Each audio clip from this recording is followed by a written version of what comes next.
So if you were here last year in this very same space, you remember us talking about mental well-being. You know, we took a brave stand last year and we heard from our lifesaver, Naomi Wadeen, whose family was impacted by the death of their loved one through suicide. And we took a bold step into that area of unknown, the mental well-being space. We heard how a mental well-being can impact our physical health and also the productivity of our organizations. So this year, we really wanted to continue this and focus on prevention, especially in the world of emotional and mental well-being. And our next presenters that we're going to have, they're from a pioneer organization, and they're really honing in on prevention and early intervention in the space of mental well-being. As Randy said, we've had practitioners on site at different schools in the space of mental well-being, but let's take a further step even beyond that, I guess, in the areas of prevention. So I'd like to welcome this pioneer organization, Mike Snowberry, Director of Learning Services from Luxembourg Casco, and Jody Anderson, Nurse Activator at Bellin Health, to talk about Luxembourg Casco. All right. So, Mike, I guess I'll start with you. All right. This is going to be one of those conversations that is a crucial conversation, but it's somewhat, uncomfortable to talk about, mental well-being. It's still full of stigma. Why here? Why today? Why are you tackling this issue? Well, our story starts probably about 3 years ago. We had a 9th grade student who tragically took their life.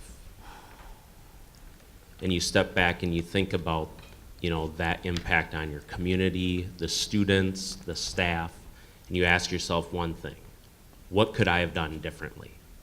So then I asked myself, kind of like you guys sitting here in the crowd today, who wants to speak? What would I do if I wasn't afraid, right? Everybody was afraid to grab the microphone and share. And so as I step back and I think about that, what impact can I have in our district? And so from that, 98% of your thoughts are in your subconscious. And we had no idea that this was about to happen because they didn't share. So we went to Hortonville High School. They are on one of the cutting edge schools in the state to find out what are they doing differently. And so you have to put yourself out there and go and ask those kinds of questions. They're screening their students in a preventative way to find out, are there any students that would get flagged so we could support them, help them out. With that being said, we've also partnered with Bellin.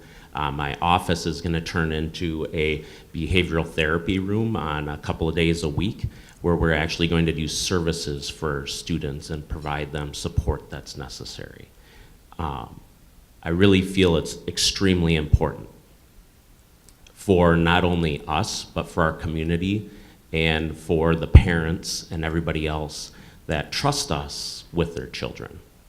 The second story, so Troy Hawes is the high school principal. Him and Jenny Bando were gone for the day. And, don't worry, Mike, nothing will happen. I love it when they tell me that. So I get pulled into this conversation and they think a student is on drugs. And sitting down and I'm talking to him, he's shaking, having problems. And I sit down and I start having the conversation. So I'm going to get right to the point because they told me I only have 15 minutes and I could tell a lot of stories. 10, sorry.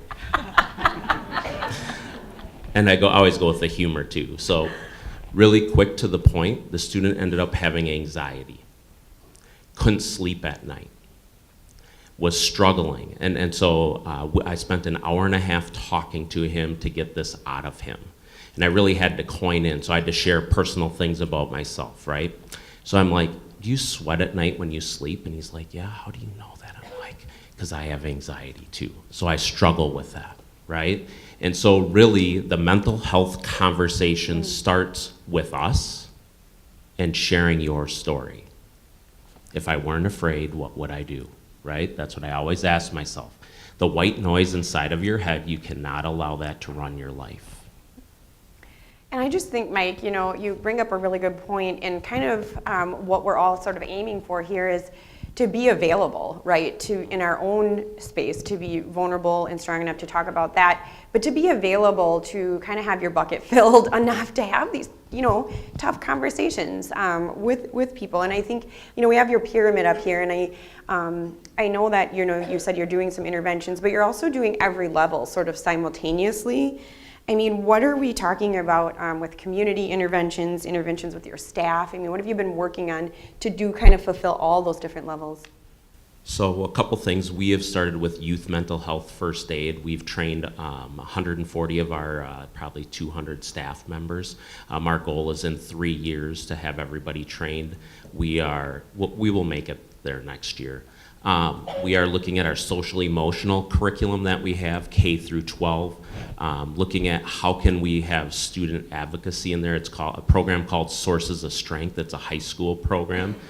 We have leadership classes that really talk about the impact that you can have as a leader. I happened to be in there with Mr. Maney when he was teaching in his class, and 3 students made themselves very vulnerable and shared how they struggled with mental health issues in front of their peers.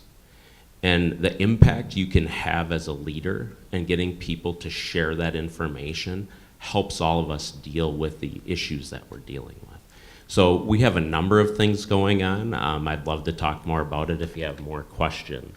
Yeah, and I think you guys took a transition a little bit to Jody's role on site. You took kind of a brave new step in looking at culture and creating these, psychologically safe environments for this to happen, this kind of magic to happen. And, you took the culture, survey, and you're doing the culture, and you're working on the staff. I think this is really where we can make the connection as employers, is they're looking at their staff and how their, psychology, how is their emotional well-being. Jody, can you tell us a little bit more about how your role as like this nurse embedded in the community in the school is a little different than maybe traditional?